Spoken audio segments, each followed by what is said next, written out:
Good morning everyone, welcome back of another blog of our channel. আজকে রবিবার, বাজে এখন সকাল 8টা। আমরা বেরোচ্ছি সবাই মিলে, যাচ্ছি দক্ষিণেশ্বর মন্দিরে। বাইরে কুয়াশাটা জাস্ট একবার দেখো, পুরো ধোয়ার মতো হয়ে আছে, সাদা। এরকম সময় তো নর্মালি উঠি না, আর বেরোনোর তো এখানে এসে এরকম সময় প্রশ্নই নেই। দাদাভাইয়ের বিয়ের সময় যখন গঙ্গা নিমন্ত্রণ করতে গেছিলাম তখনও এতটা কুয়াশা হয়নি। যাই হোক, আজকে সকালটা শুরু হয়েছে খুব ভালো একটা খবর দিয়ে। সেটা হলো রুম দিদির, যে দিদি আমার আমেরিকায় থাকে, শিকাগোতে। তো দাঁড়াও বাবু, যে দিদি আমার আমেরিকায় থাকে, রুম দিদি, সেই রুম দিদির সকালবেলা আজকে খবর পেয়েছি ছেলে হয়েছে। ওদের টাইম অনুযায়ী 23শে ডিসেম্বর বিকেল 4টে নাগাদ হয়েছে, বাট আমাদের সময় অনুযায়ী ভোর 5টা নাগাদ ছেলে হয়েছে। ভীষণ ভীষণ ভালো খবর। ওর একটা মেয়ে আছে 10 বছরের, তো 10 বছর পরে সেকেন্ড ইস্যু ছেলে হয়েছে। মানে এত আনন্দের খবর। কালকে রাত্রিবেলা আমার সারা রাত ঘুম হয়নি। যখন ওকে হসপিটালে নিয়ে গেছে তখন থেকে ওর সাথে ফোনে চ্যাট হচ্ছে, কি প্রসেস চলছে সব কিছু নিয়ে। আর আমরা সব দিদিদের মধ্যে ওর সাথে আমার খুব বেশি পরিমাণে কথা হয়। আর যবে থেকে ওর প্রেগনেন্সি এসছে তো অনেক কথা হতো।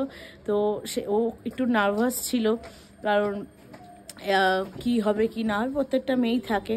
তো সেই জন্য যখন শুনলাম ভোরবেলা যে ওর লাস্ট পর্যন্ত 2:30টার সময় যখন কথা হয় তখন শুনি যে ওর মানে প্রসেস চলছে, কি হচ্ছে, লেবার পেইন ইনডিউস করা হয়েছে এইসব।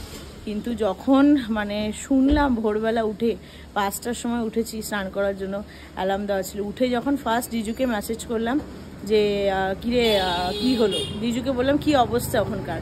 রুমদিকেও মেসেজ করেছিলাম, ও রিপ্লাই দিল না।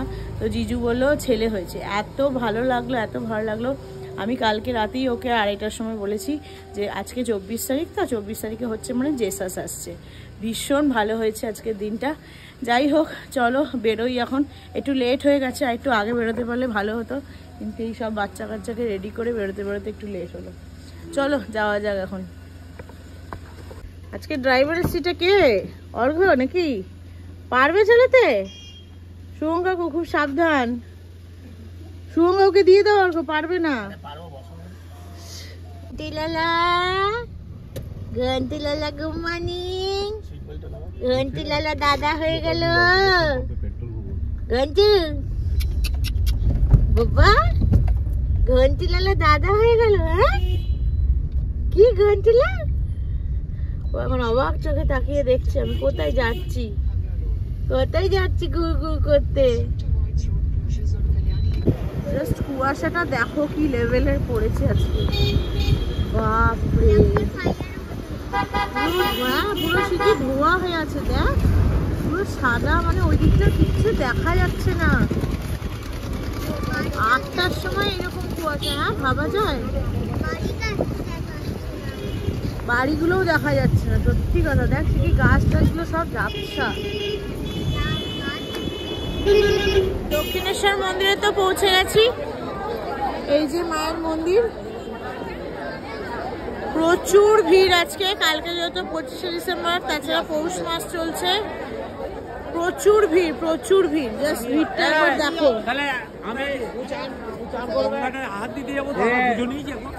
আর আসতেও আমাদের একটু দেরি হয়ে গেছে, 9:30 মতো বাজে এখন।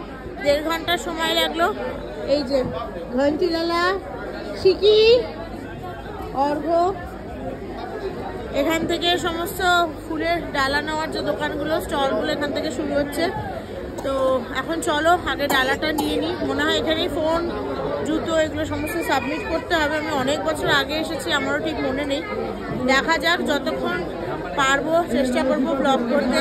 ফোন সাবমিট হয়ে গেলে তো করার উপায় নেই, এই আর কি। যাই হোক, চলো এখন ডালাটা নিয়ে নিই। মায়ের ডালা নেওয়া হয়ে গেছে। বললো ওখানে ফোন, বাকি জিনিসগুলো, মানে ইম্পর্টেন্ট যেগুলো জিনিস সেগুলো ওরা রাখবে না, তো ওখানে জুতোটা রেখে দেওয়া হয়েছে। আর মায়ের ডালা কিনে এখন যাচ্ছি মন্দিরের দিকে। মন্দিরের ভেতরে গিয়ে, মানে সামনে কোনো কাউন্টার আছে হয়তো পুলিশের, সেখানে গিয়ে ওগুলো বাকি ফোন টোন যা এগুলো সাবমিট করতে হবে।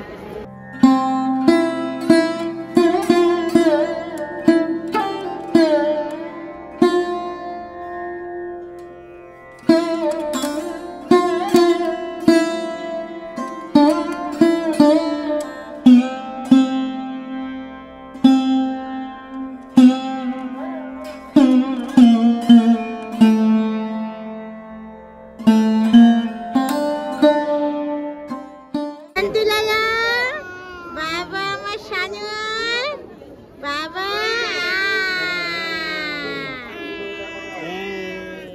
আমাদের পুজো দেওয়া দক্ষিণেশ্বরে হয়ে গেছে। কটা বাজে? 12:10। 2 ঘন্টা কিভাবে যে পুজো দিয়েছি সেটা শুধুমাত্র আমরাই জানি। চলো এখন এখান থেকে বেরোই, গিয়ে গাড়িতে উঠে তারপরে, ছেলে ভীষণ চিৎকার করছে, গাড়িতে উঠি তারপরে কথা বলছি। করো করো করো করো, শঙ্কটা পড়ে না যায়। করো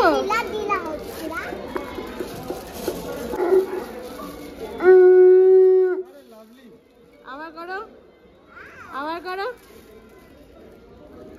করো, আরেকবার আরেকবার।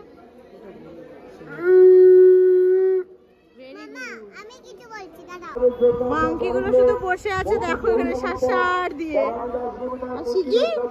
ভয় পাচ্ছ? চলো চলো চলো।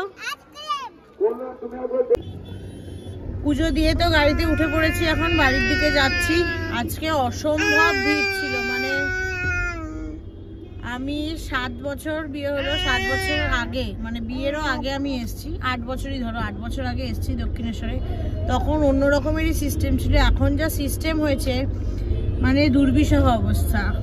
আমরা লাইন দিয়েছিলাম, ফোন টোন রেখে যে লাইন দিলাম, লাইনের যে কোথায় শেষ হচ্ছে কিছু খুঁজে পাচ্ছি না। দেখতে দেখতে দেখতে দেখতে উঠে গেলাম ব্রিজের ওপরে। সেই লাইন আমরা দিলাম বালি ব্রিজের ওপরে। বালি ব্রিজের ওপরে লাইন দিয়ে 1.5 ঘন্টা লাইনে দাঁড়িয়ে লাস্ট পর্যন্ত, না 1.5 ঘন্টা লাগেনি, পুরো দর্শনে সবকিছু মিলিয়ে 1.5 ঘন্টা লেগেছে।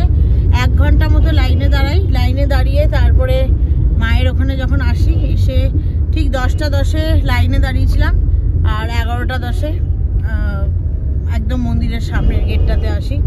তাও আবার দুটো দিকে দুটো গেট থাকে, একটা তো সামনের দিকে আর একটা সাইড দিয়ে ঢোকার। প্রথমে আমরা যেটাতে দাঁড়িয়েছিলাম সেটা দিয়ে পুজো টুজো দেওয়া হয়ে যায়, সেটা দিয়ে সামনে গিয়ে দেখি মায়ের সাইড ফেসটা দেখা যাচ্ছে। তো ওখানে গিয়ে থাকে, ওখানে লাইনটা আসলে কম ছিল বলে ওটাতেই দাঁড় করিয়েছে বেশি লোককে।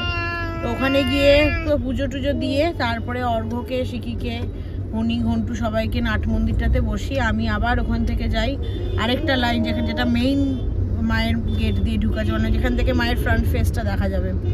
তো সেইখানে গিয়ে তারপরে আবার, তো অত বড় লাইনে তো দাঁড়ানো তখন সম্ভব ছিল না।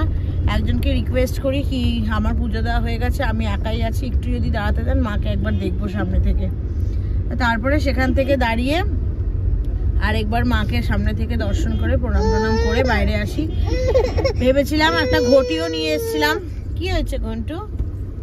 একটা ঘটিও নিয়ে এসেছিলাম বাড়ি থেকে, যে ভেবেছিলাম যেটা প্রত্যেকবার আমরা করি, মানে গঙ্গার ঘাটে, মানে মায়ের দর্শন হয়ে যাওয়ার পরে গঙ্গার ঘাটে গিয়ে জল নিয়ে 12টা যে শিবলিঙ্গ আছে স্নান করায়। কিন্তু এইবার সমস্ত গঙ্গার ঘাট ক্লোজ করে দিয়েছে, কোনো স্নান করানোর সিস্টেম নেই। ঘরটা অমনি রয়ে গেল, বললো শুধু শিব ঠাকুরকে প্রদক্ষিণ করে দেখে।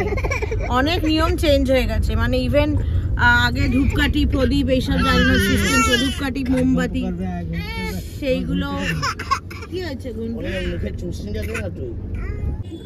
ঘন্টু খুব কাঁদছিল বলে ভিডিওটা একবার পজ করলাম।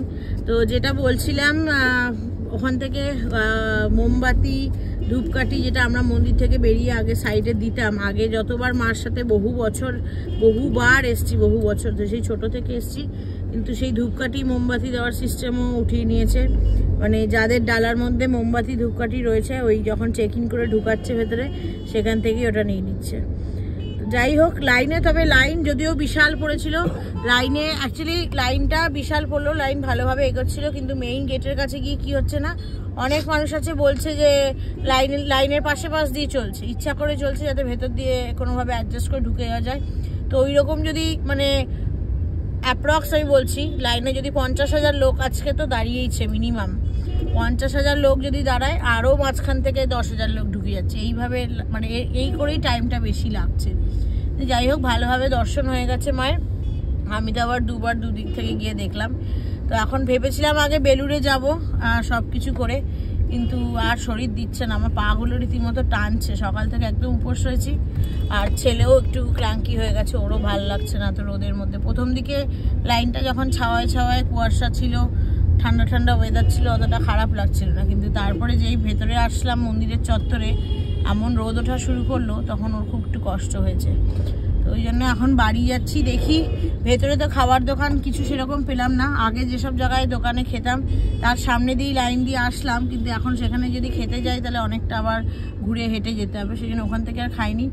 বাইরে এখন দেখছি কোথাও খাবার দোকান টোকান কিছু আছে কিনা। আর মন্দির থেকে বেরিয়ে ওই বাইরে যে সমস্ত দোকান টোকানগুলো বসে ওখান থেকে একটা মায়ের মূর্তি কিনেছি, ভবতারিণী মায়ের মূর্তি, বেশ সুন্দর। পাশে সারদা মা, রামকৃষ্ণ ঠাকুরের ফটো রয়েছে, মানে মূর্তি পুরোটাই রয়েছে, ওটা একটা কিনেছি। আর শিকি অনেক শঙ্খ বাজিয়েছে, শিকি শঙ্খ বাজানো শিখেছে নতুন ঝোলার থেকে, বাড়িতেও পারতো, এখানে ঝোলার থেকে আরও ভালো শিখেছে। তো শিকি অনেক শঙ্খ বাজিয়েছে, এই আর কি। যাই হোক চলো এখন বাড়ি যাই। রাস্তায় প্রচণ্ড ভিড়, মানে গাড়ি এগোচ্ছেই না।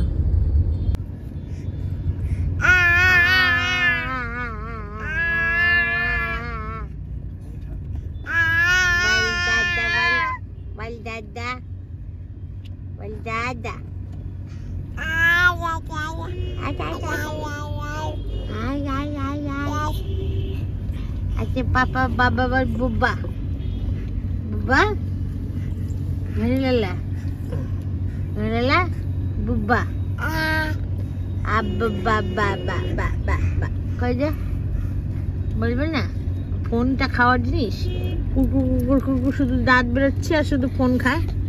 হ্যাঁ ওরে বাবা বড় রাগ হয়ে যায়। এনে এনে এনে আম্মা বল, আম্মা মা মাম্মা, হ্যাঁ ওরে বাবা রে বাবা। চারটা দাঁত আর নেই, ছয়টা আটটা, এখন নিচে আরো দুটো বেরিয়েছে। ছটা হয় রোজ রোজ দেরি হচ্ছে, ভাত খাওয়ার সময় মুখটাকে না রোজ রুটিন হয়ে গেছে।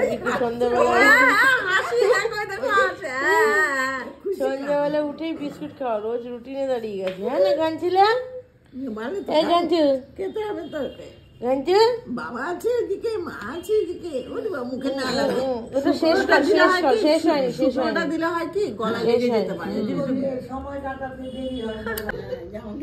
না আমার দেরি হচ্ছে, হ্যাঁ ঘন্টু এই যে বিস্কুট, এই যে বিস্কুট বিস্কুট, এই যে বিকু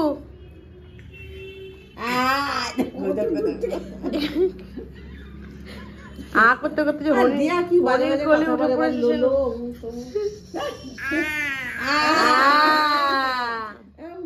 কত দিদা দাদুরা এসছে, হ্যাঁ কত দিদা দাদু, কামড়ও দেয় আঙুলে, ভালো জোরে কামড় দেয়।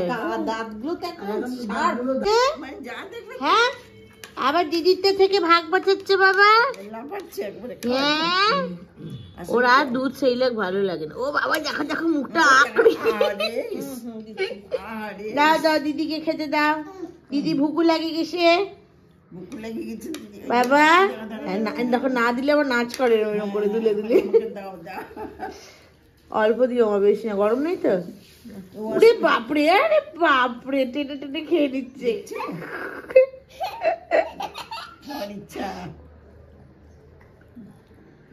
দেখো না ওখানটায় বলি শিখি আসো, দেখো কিছু হবে না, দেখো দেখো দেখো কি করো। ওরে বাবা শিখি 3 নম্বর দাঁত পড়ে গেছে, আবার সানডেতে পড়লে শিখি। হ্যাঁ হ্যাপি তো তুমি, হ্যাপি? ও দাঁতটা দেখিয়ে দাও।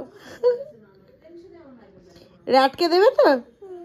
হ্যাঁ র্যাট দাদাকে দেবে, র্যাট দাদাকে দিলে তাহলে র্যাট দাদা ভালো দাঁত দেবে। যাও ঝোলাকে দিয়ে আসো। ঘন্টু তাহলে আমরা একটু আনন্দ বাজারে ঘুরে আসি, আনন্দ বাজার থেকে ঘুরে আসি। দক্ষিণেশ্বর থেকে তখন এসে আর ব্লগ করা হয়নি, বাড়ি ঢুকেছিলাম 3:15 নাগাদ। তারপরে এসে দেখলাম বড় মাসি এসছে, বড় মাসি এখনও আছে, তো সেই জন্য তখন আর ব্লগ করা হয়নি। আর এমনিও টায়ার্ড ছিলাম, খেয়ে দিয়ে ঘুমিয়ে পড়েছিলাম। তারপরে সন্ধ্যাবেলা উঠেই ছেলে মেয়ে সব খেলছিল, এতক্ষণ ছিলাম। ছেলের এখন এত ইয়ে হয়েছে, কেউ কিছু খাবার খেলেই ওর দিকে ও ঝুঁকে যায়, ও সব রকম খাবার চাই। সে কোনো খাবার সেটা যাই হোক, যেটাই হোক, ম্যাগি হোক, মুড়ি হোক, চা হোক, কফি হোক, বিস্কিট তো সে খুব খেতে ভালোই বাসে। আর এখানে সব দিদাদের এত এত ভালোবাসা পাচ্ছে তো আরোই খাচ্ছে। যাই হোক, তো এখন আমি অর্ঘ্য একটু বেরোচ্ছি বাইরে, আমরা যাচ্ছি আনন্দবাজারে একটু সবজি কিনতে। আজকে আর বাইরে কিছু খাবো টাবো না, আজকে রাত্রে মাকে বলেছি খিচুড়ি বানাবো। বড়মাসি সব সাজিয়ে রেখে গেছে, গরম গরম আমি গিয়ে বানাবো। তো শীতের সবজি দিয়ে খিচুড়ি খেতে আরও ভালো লাগে। তো ফুলকপিটা বাড়িতে নেই, শেষ হয়ে গেছে। দুপুরে ফুলকপি তরকারি করেছিল, তাই জন্য আমি বললাম যে সব সাজিয়ে রেখে দাও, সন্ধ্যাবেলা গিয়ে নিয়ে আসবো। ওই জন্য এখন আমি আর অর্ঘ্য যাচ্ছি একটু ফুলকপি আনতে। আঁকা আঁকা দুটো খাচ্ছ বাবা? দুটো খাচ্ছে, একা একা খাচ্ছে দেখ। রোজ খায়। আমি ছোটবেলা ছিলাম, আমি একটু সেম খেতাম এম করে। তোর তো দাঁতগুলো যে পড়ে গেছে, তুই এখন খাবি কি করে? সামনে একদম রেক্ট্যাঙ্গেল হয়ে গেছে। বস, আয় ব্লগটাকে এন্ড করি। চলো, ব্লগটাকে আজকে এন্ড করতে ভুলেই গেছিলাম। 11:15 বাজে, হঠাৎ করে ছেলেকে দুধ খাওয়াতে খাওয়াতে মনে পড়লো যা ব্লগটাই তো এন্ড করি, তাই না শিখি? চলো, ওই ওখানে মনে টেবিলের ওখানে আছে অর্ঘ্যর ফোনটা। যাই হোক, চলো এখন তো শোবো, কালকে আবার কিছু প্ল্যান রয়েছে, এখন কিছু বলছি সব লিক আউট করে দেবে। যাই হোক, চলো আজকের ব্লগটা আমি এখানেই শেষ করছি।